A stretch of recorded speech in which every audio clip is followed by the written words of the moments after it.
Hello and welcome to edXL 1 to 9 GCSE revision. We're going to be looking at paper 2, Elizabethan England, and today we will be focusing on challenges at home. As we go along, we will also be answering the following question. The most dangerous revolt Elizabeth faced between 1569 and 1586 was the Babington plot. How far do you agree? There are four main plots against Elizabeth during this time period. We're going to be looking at the Revolt of the Northern Earls in 1569, the Ridolfi plot in 1571, Throckmorton, and finally Babington. After Elizabeth's religious settlement in 1559, many Catholics in England were unhappy. Therefore, it comes as no surprise that Mary, Queen of Scots, Elizabeth's Catholic cousin, was the centre of all of these plots. Each of the four rebellions aimed at removing Elizabeth and instating Mary as the new Queen of England, hoping to restore Catholicism. Parts of England were more Catholic than others, meaning that people living in the north were less likely to accept Elizabeth's religious settlement in 1559, particularly areas like York, Lancashire, Durham, Westmoreland, and Northumberland, right at the very top on the border of Scotland. In 1537, Henry VIII set up the Council of the North. The main purpose of this council was to reinforce his religious settlement in areas that were predominantly Catholic. Elizabeth had a similar attitude towards controlling the North, and she put a man called John Forster in charge of looking after the borders with Scotland. Many of the Northern Earls felt undermined by Forster, A, because they had lost power and influence to him, B, because he was a Protestant. After the murder of her husband and escaping from prison, Mary, Queen of Scots, arrived in England. This was one of the reasons why the Northern Earls rebelled, as their plan was to marry Mary to one of their own, a man called Thomas Howard, the Duke of Norfolk. They would then replace Elizabeth as the new monarchs. Mary, Queen of Scots, would then reinstate Catholicism, and she would also provide an heir to the throne. This would mean there would be less confusion over the line of succession and more stability for the people of England. An important feature of Elizabeth's government was her court. Its main purpose was to entertain and advise the monarch. In return, people at court, courtiers, had influence with the monarch. Thomas Howard was one of England's most senior nobles and a Protestant, although he had close links to old Northern Catholic families too. Coming from an ancient noble family, he disliked the newcomers, such as William Cecil and Elizabeth's favourite, Robert Dudley, Earl of Leicester. Another angry northerner was Thomas Percy. He was the Earl of Northumberland and a Catholic. He held important positions underneath Mary I. However, when Elizabeth I becomes queen, he began to lose this power and influence because Elizabeth favoured Protestants, not Catholics, in her court. Thomas Percy also lost the rights to a valuable copper mine found on his lands in 1567. So these are two reasons why he was unhappy and wanted to remove Elizabeth and replace her. Finally, there is Charles Neville, the Earl of Westmoreland. He too was from an important Catholic family and was losing influence underneath Elizabeth I at court. He is also the Duke of Norfolk's brother-in-law. Like many other Catholics in the north, Charles Neville hated Elizabeth's religious settlement in 1559. Elizabeth appointed James Pilkington, a committed Protestant, as Archbishop of Durham in 1561. By doing this, Elizabeth hoped to lessen the influence of Catholicism in the north. Pilkington became the most important clergyman in the north of England, and his efforts to impose Protestantism were very unpopular, especially with the Northern Earls. James Pilkington was determined to root out Catholicism in the north. Pilkington wanted to eradicate all traces of Catholicism by ruthlessly enforcing Elizabeth's religious settlement. Visitations were inspections of churches and clergy by bishops to ensure that everyone took the oath of supremacy and were following the terms of the religious settlement. In some places, those carrying out visitations caused a great deal of destruction to decorations and statues in the churches. One of these people was, of course, James Pilkington. He infamously ordered that the gravestone of the old Catholic bishop at Durham be dug up and used as a paving slab. Therefore, it comes as no surprise that when the Northern Earls rebelled, one of the first people that they targeted was Pilkington. They even held a Catholic Mass in the church at Durham to celebrate the counter-reformation that they were hoping to achieve. In fact, Mass was celebrated at churches across northeast of England over the next 2 weeks. This just goes to show that religion was a very important motivator for the revolt of the Northern Earls. The rebels then turned south, bearing banners with religious symbols. Mary, Queen of Scots, was moved south to Coventry on the orders of Elizabeth, as she did not want Mary to escape. However, the rebellion ultimately failed. Spain's supporting troops never arrived, and Elizabeth managed to raise an army of 14,000 men for her cause. She very quickly destroyed the rebel army of 5,400, many of which fled north. On the 19th of December 1569, the Earls of Northumberland and Westmoreland crossed over the border into Scotland, and the rebellion was officially defeated. After the revolt was crushed, approximately 450 rebels were executed throughout the towns and villages of northern England on Elizabeth's orders, with the aim of terrifying the population and preventing another rebellion. Westmoreland escaped, but Thomas Percy, Earl of Northumberland, was captured and executed in 1572. The Privy Council called for Norfolk's execution too, however Elizabeth released him. Meanwhile, Mary, Queen of Scots, remained in captivity for the next 14 years. And it comes as no surprise that she continued to be linked with lots of different plots. Although Elizabeth I acted harshly against many of the rebels, she hesitated when it came to the Duke of Norfolk and especially Mary, Queen of Scots. The Scots had overthrown their rightful queen, and executing Mary would imply that Elizabeth had accepted what they had done. Being an anointed monarch made you God's chosen ruler, and subjects did not have the right to change that. However, Elizabeth's reluctance to deal with Mary frustrated her Privy Council and Parliament, and this situation was exploited by others. The revolt of the Northern Earls was very significant. It was the first and one of the most serious rebellious acts by English Catholics against Elizabeth. As a result, treason laws became harsher and the definition of treason was widened. It was also a problem because of the danger posed from Spain, who was supposed to support the rebellion, however their troops never arrived. This papal bull, a written order issued by the Pope, put Catholics in a difficult position. Did they obey the head of their church, or did they obey the head of their country? Now that a direct order had been issued by the Pope, loyalty to both their spiritual and political leader was no longer possible, and so doubt was cast over the loyalty of all English Catholics. This was just one of many attempts by popes and other leading Catholics at the time to enforce the counter-reformation. This is the Catholic Church's attempt to reinstate Catholicism and eradicate any evidence of the Protestant faith. Roberto Ridolfi was an Italian banker from Florence living in England. He was also one of the Pope's spies, otherwise known as a Jesuit. In 1571, he arranged a plot to murder Elizabeth, launch a Spanish invasion, and put Mary, Queen of Scots, on the throne. As with the revolt of the Northern Earls, the plan was for Mary to be married to Thomas Howard, the Duke of Norfolk. In March 1571, Ridolfi left England to discuss the plot with the Pope, Philip II, and the Duke of Alba, who was stationed in the Netherlands, a country under Spanish rule at this time. Ridolfi had a signed letter from Thomas Howard, the Duke of Norfolk, declaring he was a Catholic and that he would lead the rebellion if Philip II supported it.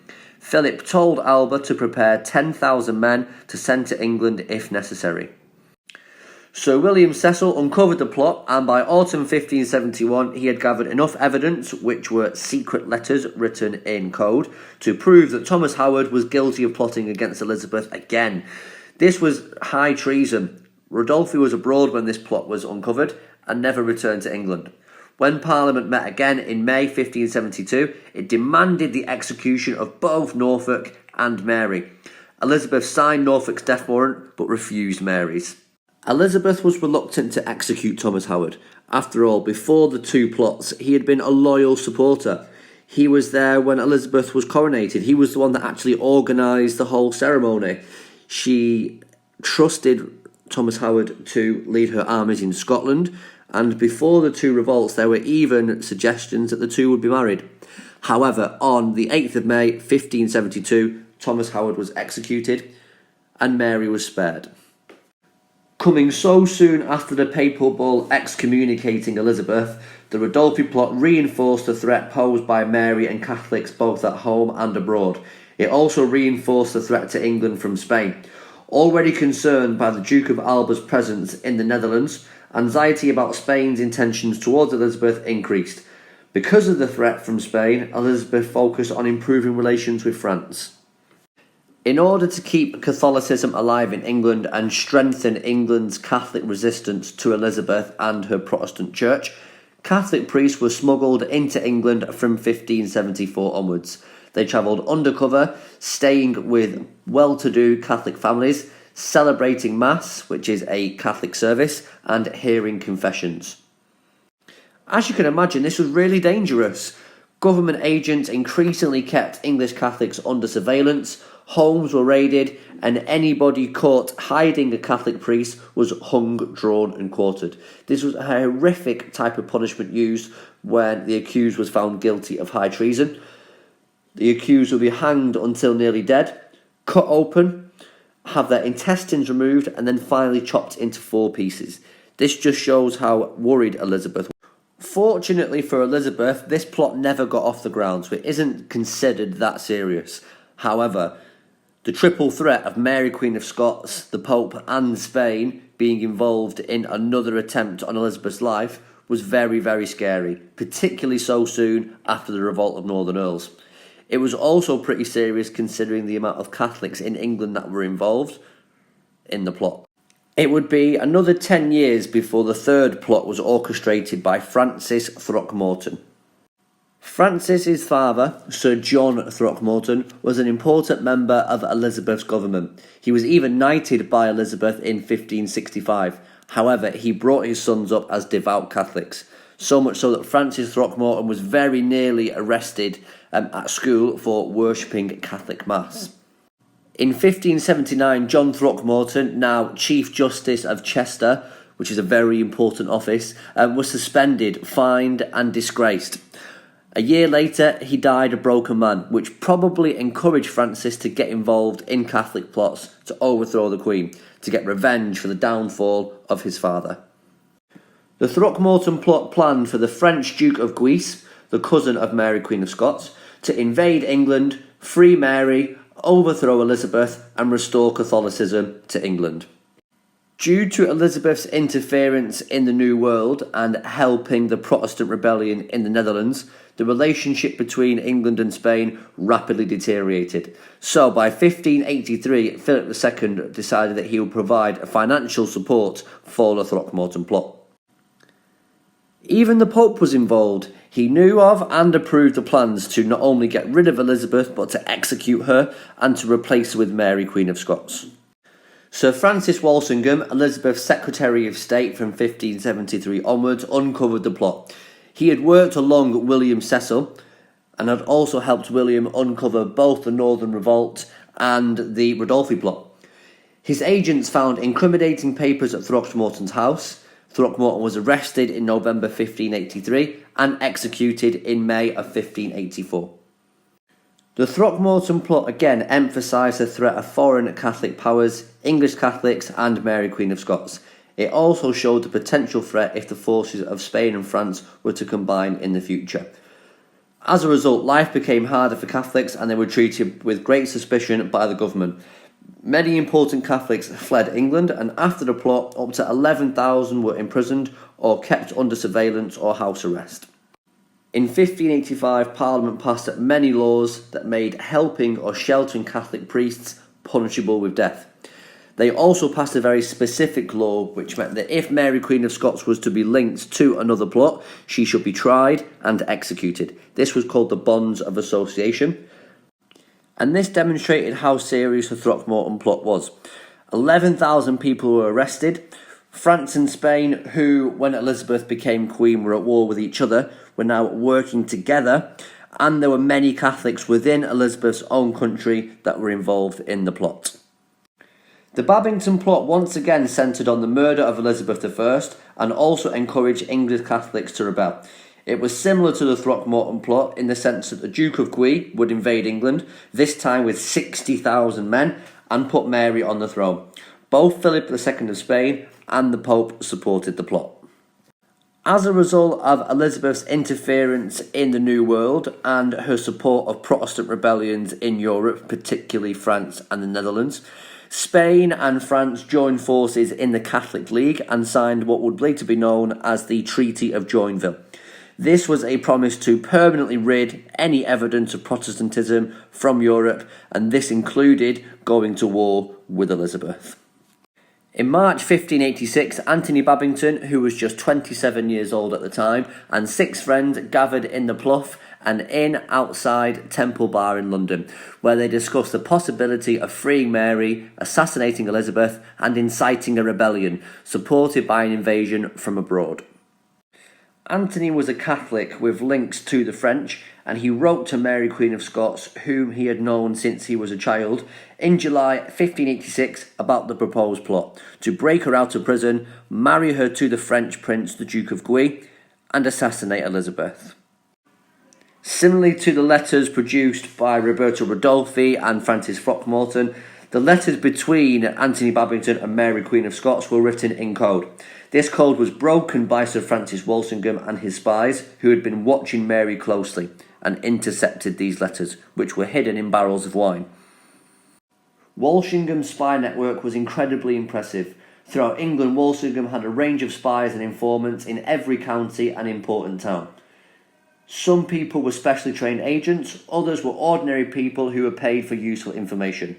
By 1580, he had agents in France, Germany, Spain, Italy, even as far as Turkey. He held priests captive that had been tried to smuggle into England, tortured them and bribed them for information, and even set up inside. These are known as agents provocateurs. These are people who become part of a group suspected of any wrongdoing or plotting and would encourage members from within that group to break the law. This would allow Walsingham to identify any potential threats and arrest people.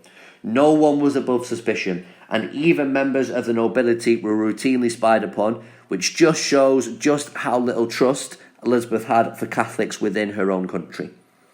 This plot was especially significant because by 1585, relations between England and Spain had broken down, and the English were aiding the Dutch Protestants in a rebellion against the Spanish. Thus, Elizabeth's situation was even more dangerous than had been the case with previous plots, particularly with the new alliance between France and Spain. As a result, Elizabeth's government became determined to crush Catholicism. There were huge arrests of recusants in England, with over 300 in North. 31 priests accused of treason were executed, along with Mary, Queen of Scots. The evidence gathered by Walsingham against Mary, Queen of Scots, was enough to ensure her trial and conviction in October 1586 under the Act for the Preservation of the Queen's Safety. Elizabeth I finally, but reluctantly, signed her death warrant in 1587. The execution of Mary, Queen of Scots removed an important threat to Elizabeth I, however it brought upon an even greater threat in the form of Philip of Spain. He had been planning to invade England since 1585, and the execution of Mary gave him one more reason to remove Elizabeth from the throne. Mary also left her claim to the English throne to Philip upon her death. Therefore, her execution gave Philip the legal justification to launch the Spanish Armada in 1588. Despite the size and early success of the Revolt of Northern Earls, the Babington plot is probably the most serious revolt against Elizabeth for various reasons. Mary, Queen of Scots, who is the centre of all of the plots, is linked to the plan to get rid of Elizabeth. France and Spain have joined forces to remove all evidence of Protestantism from Europe. There are Catholics within Elizabeth's own country plotting to remove her, and the execution of Mary leads to Elizabeth's biggest danger, the invasion of Spain under what would be called the Spanish Armada in 1588. So the question we were answering is that the most dangerous plot Elizabeth faced was between 1569 and 1586 was Babington. How far do you agree? With this answer, you would need to try and find different arguments, so you could talk about one of the other 3 plots, be it Northern Earls, Ridolfi or Throckmorton, but your answer should focus on the threat posed by Babington, which, as we've just seen, was very serious.